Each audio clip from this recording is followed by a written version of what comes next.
Assalamualaikum warahmatullahi wabarakatuh. Perkenalkan, nama saya Asifa Putri Maharani dengan NPM 224111031 dari kelas manajemen 22A. Di sini saya ingin mengerjakan tugas video mata kuliah kepemimpinan dengan materi sifat dan keahlian dari kepemimpinan. Menjadi seorang pemimpin yang efektif membutuhkan kombinasi sifat-sifat yang unik dan keahlian yang terasah. Dari kemampuan berkomunikasi yang kuat hingga pengambilan keputusan yang bijak, setiap aspek kepemimpinan memainkan peran penting dalam membawa kesuksesan bagi sebuah organisasi. Definisi kepemimpinan. Kepemimpinan adalah kemampuan untuk mempengaruhi dan memotivasi orang lain untuk mencapai tujuan bersama.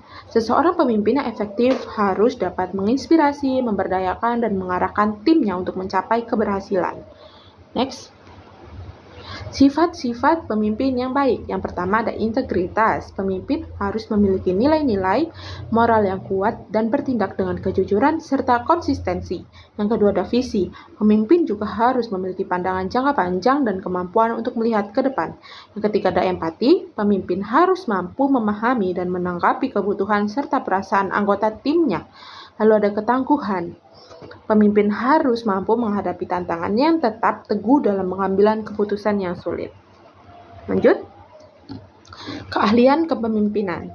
Yang pertama ada komunikasi. Kemampuan untuk menyampaikan ide-ide yang jelas dengan efektif, baik lisan maupun tertulis.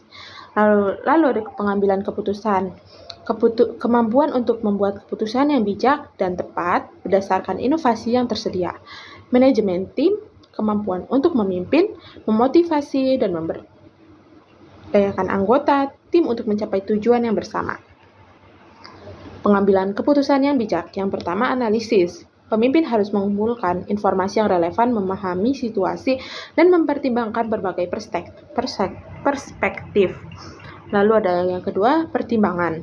Pemimpin harus menimbang resiko dan manfaat serta memikirkan konsekuensinya jangka panjang dari keputusan yang dibuat. Lalu ada implementasi. Pemimpin harus secara proaktif mengomunikasikan keputusan, memastikan pelaksanaan yang efektif, dan mengevaluasi hasilnya. Next. Memotivasi dan memberdayakan tim. Yang pertama ada pengakuan. Memberikan pengakuan dan apresiasi atas kontribusi anggota tim dapat meningkatkan motivasi dan semangat kerja. Lalu ada pemberdayaan. Memberikan otonomi dan tanggung jawab kepada tim, mendorong mereka untuk mengembangkan potensi mereka. Lalu ada umpan balik. Memberikan umpan balik konstruktif membantu anggota tim untuk terus meningkatkan kinerja mereka. Lalu ada kerja tim. Membangun kolaborasi sinergi antara anggota tim, mendorong pencapaian tujuan bersama. Next. Mengelola perubahan dengan baik. Yang pertama ada komunikasi, mengomunikasikan perubahan dengan jelas dan transparan kepada seluruh anggota organisasi. Lalu yang kedua ada keterlibatan, melibatkan anggota tim dalam proses perubahan untuk membangun komitmen dan rasa memiliki. Yang ketiga ada dukungan, memberikan dukungan dan sumber daya yang diperlukan untuk memfasilitasi transisi yang lancar.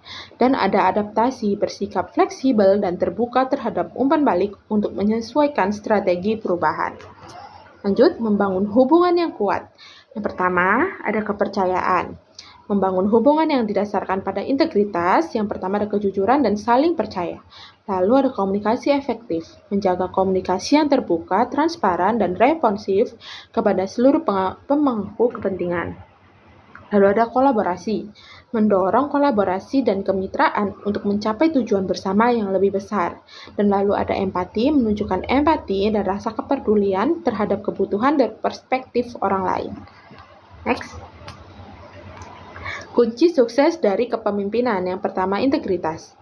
Ya, bertindak dengan kejujuran dan konsistensi nilai-nilainya. Lalu ada visi, memiliki pandangan jangka panjang dan kemampuan berpikir secara strategis.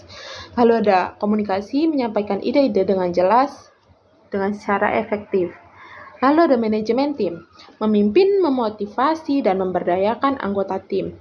Dan yang terakhir ada pengambilan keputusan, membuat keputusan dengan bijak berdasarkan analisis yang matang. Dengan menghubungkan sifat-sifat kepemimpinan yang kuat dan keahlian yang terasa, seorang pemimpin dapat membawa timnya mencapai kesuksesan yang berkelanjutan. Next. Mungkin itu saja materi yang dapat saya sampaikan. Bila ada salahnya dan ada kurangnya, saya mohon maaf yang sebesar-besarnya. Saya akhiri. Wassalamualaikum warahmatullahi wabarakatuh.